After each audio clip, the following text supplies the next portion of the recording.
The National Council of Applied Economic Research has done a survey that has revealed that poverty in the country has declined from 21% in 2011-2012 to 8.5% in 2023. There is enough evidence to show that there are more and more people who have been pulled out of abject poverty line. From the recent SBI research papers on Niti Aayog estimates of poverty of less than 5%, it is an achievement to be proud of. What has happened in the last decade for this transformation to have taken place? Has the government schemes like Anna Yojana, Kisan Samman, Awas Yojana, Ujjwala Yojana, Ayushman Bharat and many such more schemes helped in reducing poverty in the country? And what more needs to be done for zero poverty Bharat dream to be fulfilled? Let's begin this discussion. Joining me on the telecast, Dr. Sharat Kohli, let's understand from you, when we have months after months these surveys and papers that are released that tell us that poverty is at an all-time low in the country. The poverty rate, as per this paper, has reduced drastically from 22% to about 8%. And there are some varying figures when it comes to poverty in rural India and urban India. But this staggering difference in the figures from 2011-2012 up until 2023 goes on to show very vehemently that there has been this drastic reduction in poverty in our country. So what has worked? Good evening, Megha. Good evening to my fellow panelists and dear NewsX viewers. I think, for somebody who wants to question these numbers, I think that the best way, if somebody doesn't want to believe the numbers, somebody doesn't want to believe the economic parameters, they should just go to the ground, visit a few villages, visit a few rural areas. And I remember I did that once a few months ago. And I said the best way to assess yourself is consider your net worth, your income, your family income, the way you used to live, your living standard, your lifestyle. How was it 10 years ago? And how is it today? I think that is the best, simplest and a very practical way of judging as to how much poverty alleviation has happened in the country. But I would like to correlate this data and this report, Megha, with the multidimensional poverty index, where 25 crore people have moved out of poverty. And how they have moved, they may not have become industrialists, they may not have become high net worth individuals. They may not have started an income of 1 lakh rupees a month or 2 lakh rupees a month or whatever, even that has not happened. The way we look at poverty is not only about a bank balance, that I have a lot of money in my bank, so I'm not poor. Well, I've seen somebody having 10 lakhs in the bank, he's still poor. And somebody not having anything in the bank and he's not poor. It is about how much medical facilities you are getting. It is about how much educational facilities are you getting, how your living standards is. Do you have a house on your head? Do you have a water connection? Do you have sanitation and access to a toilet? Do you have an electricity connection? Do your children go to school? Have you been given a house which is funded by the government, partly funded by the government, partly by you? Do you have proper access to roads? Can you access the facilities with only rich of the country access? The answer to all these questions is yes. If that is yes, fine. I may be only earning 10,000 rupees a month. But what will I do with the money? I'll effectively do all these things. I would like to get good education for my children. I would like to go to good medical facilities. I would like to put them on highways and expressways.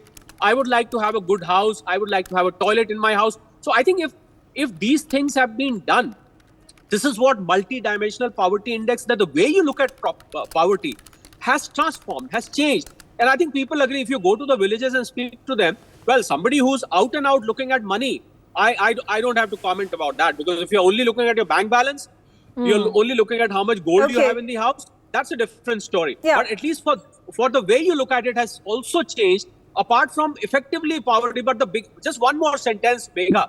I think out of all the schemes you mentioned, the Mudra Yojana, the Stand Up, the Startup India, Kisan Samman Nidhi, the Garib Kalyan Yojana. But the scheme and initiative which stands out is the infrastructure push. I think the infrastructure push by the government of more than 100 lakh crore rupees has been a key driver of people coming out of poverty. Megha, is what I wanted to a list of schemes which you were saying. Absolutely. All right, Professor Madhav Nalapat, what do you infer from these estimates that are provided, whether it is the SBI research estimates or the Niti Aayog talking about less than 5% poverty rate in our country, and now this latest update that has come from another paper that has been released, and particularly about, as Dr. Sharat Kohli was mentioning, alongside providing homes to people, providing free food to people, grains to people, and then providing them opportunities for jobs, startups, the Mudra Yojanas, loans that are being provided for street vendors. There are loans that are being provided so that they become self-sustained. They have their own businesses. Then you have provision of, health centers. You have provision for going to the hospital, and your diseases are going to be cured with quite the percentage of it going to be free of cost. So for a country which has its citizens being provided with homes, with food, with shelter, and with jobs, and most importantly with good health and education, are the countries that are then self-sufficient, are the countries which are up on the various indices that are then published across the globe. Megha, let me explain the broader context, and I fully concur with the views of Dr. Kohli. Let me tell you that I have long said that Modi 3.0 is going to be transformational. It is going to basically put the country on a double-digit growth track for a generation to come. And if I may say so, Prime Minister Modi himself indirectly talked about that by saying in Parliament that, yes, I have been accused of having a one-third government. What was meant by the leader of the opposition was that only one-third of the term of the BJP has basically been done with Modi 3.0, will be done. There'll be many more terms. There'll be 20 more years. Forget 10 years.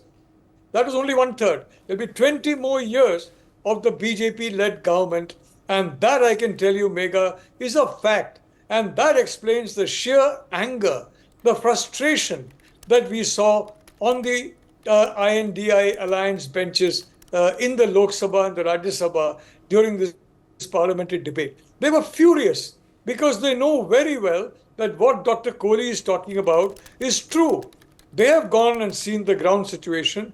They know very well Modi 3.0 is going to change the fundamental dynamics of how economy and society operate. It was considered normal for most of society not to have the amenities, the basic amenities that Dr. Kohli has pointed out is now available to practically every Indian citizen. That's why they were angry. And if I may say so, Megha, they did their best to ensure what Rahul Gandhi himself said was a target of 220. This was before the polling. 220 or less seats for the BJP, because they did not want a third Modi term.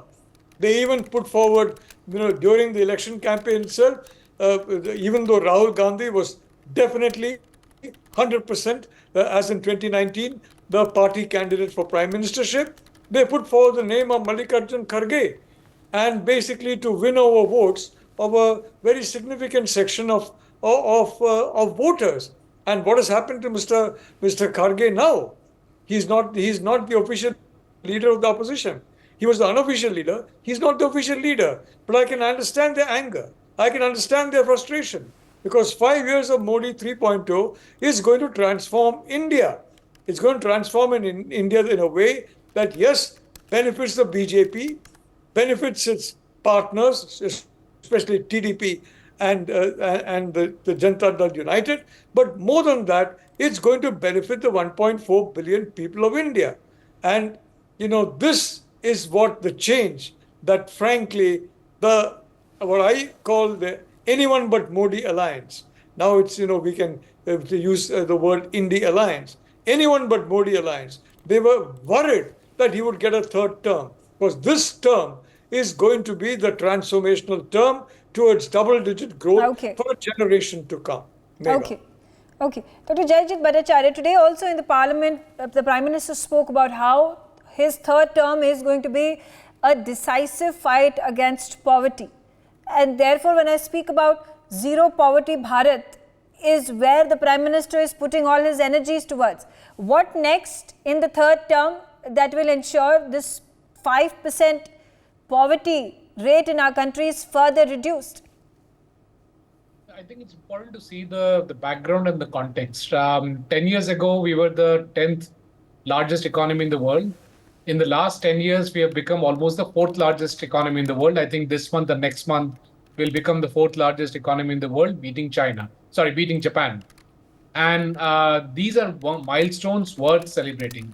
We have reduced poverty from a quarter of the population being under poverty to about 7-8% of the population being under poverty. Again, something to be celebrated. Having said that, the government well recognizes that we are becoming a rich country of poor people. So we are still not rich people per se, although we are the fourth largest economy. What that means is on a per capita income basis, we are still a lower middle income country. So about $2,800 per capita is our income. To really and truly become a Viksit country, we do need to have each of our citizens earn much more than what we are doing right now. Also, it is not just earning, as Dr. Kohli just mentioned. In a multidimensional poverty analysis, there needs to be proper food, proper nutrition being provided. The medicine should be provided. Things like gases for cooking, the cooking gas being provided, and so on and so forth, which again has been a set of things that have already been provided. So what has happened is we have got the population up from a grinding poverty to a level where they're not, at a grinding poverty level, but they need to now move towards an upper income economy, and therefore every single citizen needs to earn more to become prosperous and better off, and not just from a money perspective, but also other dimensions that were discussed about. Now, to do that, which is your original question, we as an economy needs to focus on multiple things. For example, we continue to import a large amount of things from outside. It is growing because of the industrial base not being able to keep track or being able to catch up with the growth of the economy per se, and therefore taking steps to curtail imports in a manner that does not hurt the rest of the economy. I mean, we are all aware of the impact of putting up too many screws on imports, but doing it in a manner where imports are not damaging in that sense. These are not predatory pricing happening. The dumping is not happening. Now, if we start replacing it, we'll start creating jobs in India. It's pretty commonsensical. Again, you would hear arguments against this kind of a commonsensical argument, saying, no, imports are great. We should be, importing as much as possible. Imports is great for the country. It is not. Let's be very clear about it. So you would have seen that this government is working towards removing some of these imbalances. There is a special committee focusing on inverted duty structure, which is absolutely critical, where we are taxing more the components rather than the finished goods, which is leading to more manufacturing happening outside than within the country. Again, the second big issue is about education. Unless we educate the next generation, they will not be productive, and therefore they will not be able to get out of this, the predicament of being poor. Okay. Also, please do keep in mind that we have got a small window in terms of the demographic dividend that we have. If you don't get rich in the next 10, 15 years, we lose the advantage that we have in terms of a larger population. Will quickly start graying in the next 20, 25 years. Okay, all right. Professor Nalapat, now, what do you think were the problems that hindered reducing poverty in our country and pulling people out of the poverty line up until 2011, 2012? Now, I don't have the statistics as to what the poverty rate was before 2011, 2012. But what I do know is that in the year that has passed, in the decade that has passed by, there has been an exponential reduction in poverty in our country. From 21% to 8% is quite the leap that has been taken. Well, Megha, you're perfectly right. And it's no accident, for example, that when P.V. Narasimha Rao tried to introduce reforms, the main opposition came from within his own party, including the party leadership. I think one of his biggest opponents was Mrs. Sonia Gandhi herself, who fought these reforms as quote unquote being against the interests of the people. And then Rao tried to implement an exit policy. You can't, as Jaideep will tell you, you can't have an entry of capital unless there's a clear exit policy. He tried to do that, and immediately he was slapped down, even within his own cabinet, in such a way that issue was not allowed to fructify. With the consequence that, frankly, a huge volume of investment flowed to China. Investment that could have flown to India, because our brain power, our manpower, our youth power was at that point in time definitely better than that of China, and still is better. Now, Jaideep is very right in saying that the demographic dividend is maybe short lived. So now is the time. That is where Modi 3.0 comes in. And that is where, frankly, the next 10 years comes in, frankly, because it is important that we use that. Otherwise, for generations to come, we are going to lose that opportunity. And this is fundamentally the reason. Let's be honest. I think people who are against Prime Minister Modi, they know the facts. They know the figures. They know the ground situation. And they also know that Modi 3.0 is going to be very transformational. Especially one thing. You don't take a job seriously if it is an entrepreneurial job, small scale. You only if it's a government job. The reason is a government job has more security, and of course, you can earn a lot of undisclosed income unless there's a crackdown.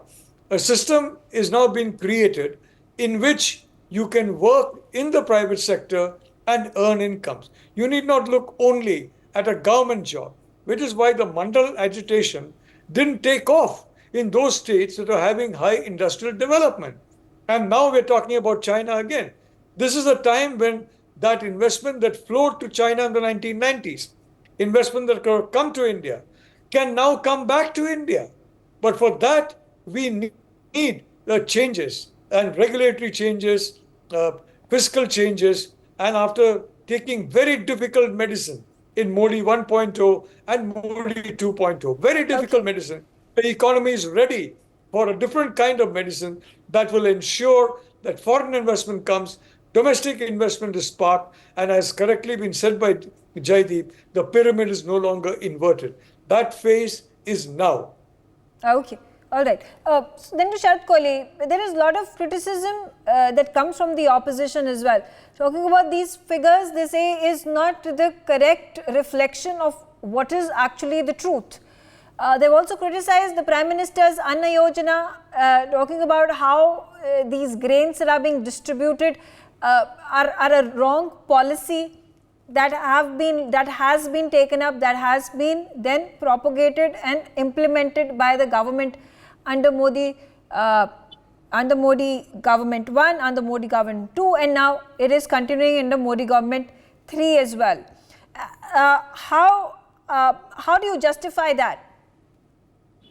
Well, Megha, there is no end to criticism. They can always look at the darker side of things, and if 80 crore plus people getting 5 kilo grains for the last few years, and they're going to continue to receive it, I think I'm not sure on what basis that is being criticized, because there is going to be one basis which I can answer, is that do we accept that there are 80 crore poor people in our country? My answer is no. It does not mean Garib Kalyan Yojana does not mean that we are acknowledging 80 crore poor people in India who cannot afford food grains, 5 kilo of food grains. That is not true. This is a support given to those families. This is an added support. They may be buying 20 kilos of their own grains also, but this is a humble contribution from the government that apart from the 20 kilos or 30 kilos you buy for yourself, here is another 5 kilos which will help you probably in serving the additional member of your family, and so on and so forth. I think as far as opposition is concerned, I have no comments to make, because they have to criticize. They have to criticize every single aspect of what the government has done. So therefore, if we start justifying that, Megha, we'll probably be doing it for the rest of our life. My only point is that manufacturing, real estate, and automobiles, these are the three sectors which employ most of the people in the country. I think if government can focus, and added to this is skill development. If we are able to bring in skill development apart from education, I think it will work wonders for us. So per capita income, which Dr. Jayjeet was speaking, I completely acknowledge that per capita income needs to be increased. He very rightly said, we are a rich nation comprising of poor people, although they are not all poor now, as per the report we are discussing today. They are not poor anymore. But then we are basically, our per capita income is low, is what he meant. And I completely agree with that. And I think if manufacturing in the next 3 to 4 years, Megha, if manufacturing remains as a focus, I have no doubt that you will be able to eradicate this rest of the 8% who are still termed as poor, because manufacturing, it has done wonders in China, it has done wonders in Germany many years ago, and it can do a lot of wonders in our country because the kind of population we have, the kind of skill we can develop, and the kind of investment we can invite from across the world. I think it will be magical if we are able to focus on these three sectors. Okay. Manufacturing across, automobile, real estate. I think it can really, really do magic for the country. Okay. Dr. Jayjeet, then, one more question about where does India stand in comparison to the rest of the world when it comes to our the poverty index, or the percentage of people who are still in poverty, and are these comparisons right to do? So, we are one of the largest countries in the world. We are 16% of the global population. So if we keep shifting the statistics that we need to refer to, it becomes a little problematic. So if we say that where is the largest number of poor people in the world, any percentage of 1.4 billion will be a large number, right? And so we should stick to the percentage of the poor within a country, and that number is already there, which is 8%. But if you try and say that 8% of 1.4 billion, that'll be larger than the population of Singapore, Bangladesh, and some other countries combined. And that's not a relevant statistics. Maybe not Bangladesh, but Sri Lanka, Malaysia, Singapore, all combined, our poverty will be greater than their population. But these are incorrect statistics to look at. However, let's also look at the fact that at some point in time, India was contributing to 25% of the global GDP. It got reduced to less than 1% by the time the British left India, after squeezing out every penny, every drop that they could from the economy. Post that, we have gained the percentage of our contribution to the economy now in the last 10 years has reached out to about 8% of the global economy in a PPP terms, which is very, very significant. You see where it's going from less than 1% to 8%. And in the next 4 or 5 years, we're pretty sure we'll be crossing about 15% of global GDP contribution from India. So we are pretty much going back to the rightful status that we were in an economic terms that we were in 300 years back in the next 10, 15 years. We are quickly catching up with a burden of external forces not disproportionately taking out economic benefit from India by having a strong leadership which ensures that the rightful economic benefits stay within India. It's just a matter of time that the rest of the poor people will also not stay poor. Obviously, there are different levels of poor. In fact, under poor, there are 6 levels of the poorest of poor in that sense. But we are talking about the poorest people not being there, the grinding poverty not being there. And obviously, as Captain Vikram Batra had mentioned before he went for his last assault in the Kargil war, Dil Mange More. We need to make our people more prosperous, richer, and have access to all the facilities that the human society can provide them, while keeping issues such as environmental damage and so on under consideration. We need to be in that path very, very quickly. And all the statistics that we see is confirming that we are strongly in that path. We do need more reforms. We do need more policies pushing us towards that direction. And what we hear from the government is that that's exactly what they're planning to do. Okay, all right. For more such videos, subscribe to the NewsX YouTube channel, hit the bell icon.